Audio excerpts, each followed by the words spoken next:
Thank you, Albert Dotson, the chairman, and the members of the 100 Black Men of America for having me. Marva from Hue-man Bookstores, who put this all together, because it's really an honor for me to be here, and I have not witnessed such a grand room of such high fashionistas in a long, long time, so I'm really, really happy to be here. You know, when I asked what was the topic that I'd be speaking about today, and I was told the mentorship, it really struck a chord with me because that's not something that I normally speak about in public. I advise a lot of corporations, and I think that is the number one topic that I do speak about with corporations, about speaking to our community, because when you really show that you're into our community, you're willing to pull us all up the ladder and not just take the money out of the community.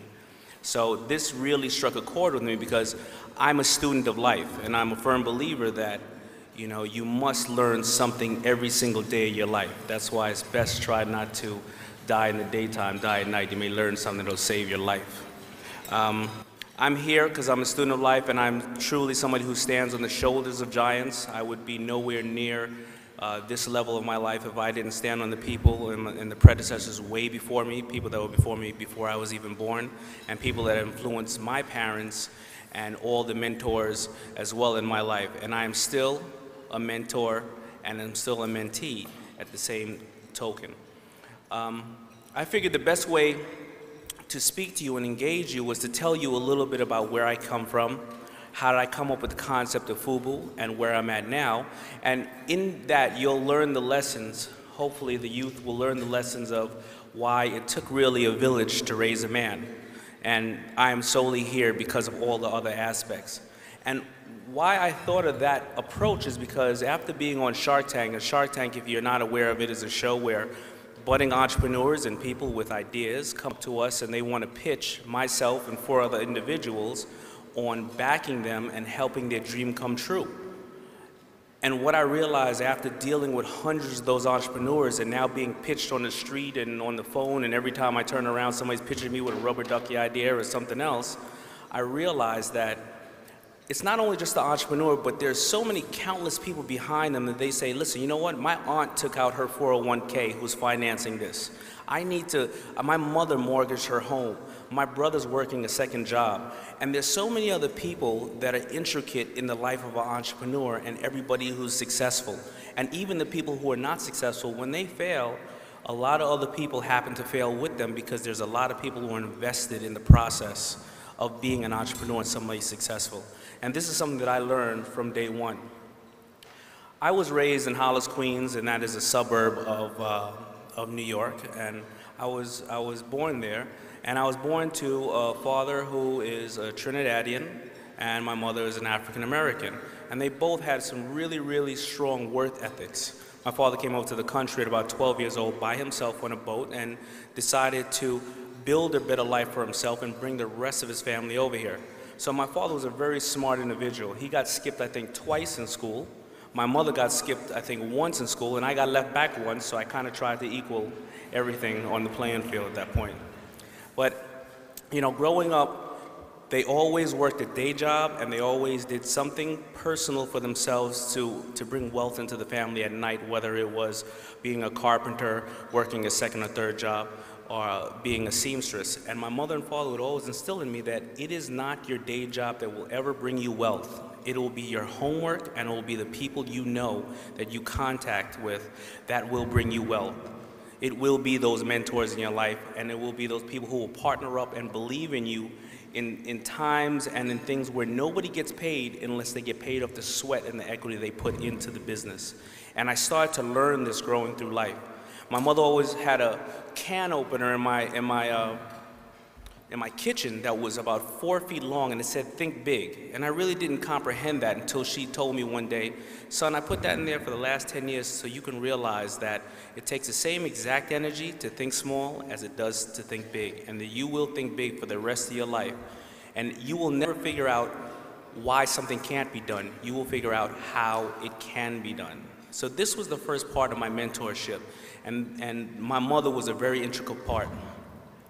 Now, life happened to my family, which meant that sooner or later my parents separated. And I'm not going to blame that on anything else. It's just life, and that just is what happens. And my mother then dated and ended up dating a Jewish man, a white Jewish man, who ended up becoming something like my stepfather. This became the second mentor in my life. This was a man who did not have any attachment to our race, but just loved myself and my mother, and he treated me like a son. I realized at that point that people in our race and people outside of our race are just as crazy. That's when I realized white people were just as crazy as we were. And, but they also had a lot of the same challenges. Not as many as us, but a lot of the same things. And I remember going into a bike store one day, and this is a bike store that I used to buy all my bike parts from, and I used to support religiously. And I was standing, at the bike rack, picking out something. He went in separately because he was picking out something else. And then the owner, another Caucasian, said to him, "Oh, where you from?" He said, "Well, Springfield, Massachusetts." He said, "Boy, a white man could sure live free up there. I don't have to sit here. You don't have to sit here and deal with all these monkeys every single day." He called me over to him that day and said, "Son, don't ever support anybody who does not support your community and does not respect you."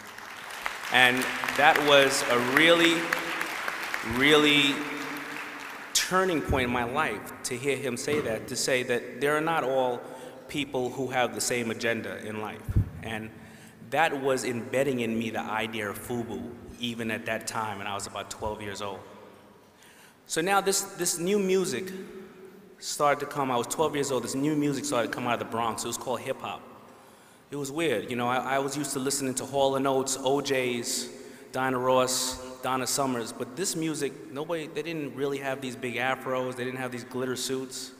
There wasn't a band playing, but still it had some form of a talent. And this was guys, they were my age or, a little bit older, but they were dressing down. They were wearing the first hip-hop clothing, we call it, and that was Benetton, Levi's, and Carhartt, and those things. And they were doing this thing called rapping. And this was, it just hit such a chord to me. And people say that hip-hop is not something you do, it's something you live. And this music came along with a walk, a talk, an attitude, a swagger. This music also taught me what to drink, eat, drive.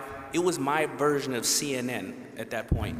And I got entranced by this music. And I grew up in an area called Hollis, Queens. And I used to see this guy driving up and down in this big car, and his name was Russell Simmons, and I didn't understand where he was making all this money from. But he had his brothers rapping, and they had another friend called LL Cool J and a couple other guys, and I realized that is what I wanted to do for the rest of my life. I wanted to be a rapper for the rest of my life. Well, I started to rap, and obviously that career ended in about 5 minutes, and I realized that I couldn't rap. I couldn't dance, and I couldn't sing. But I loved the life so much, and I started going on tour with these guys, and during this time, I don't want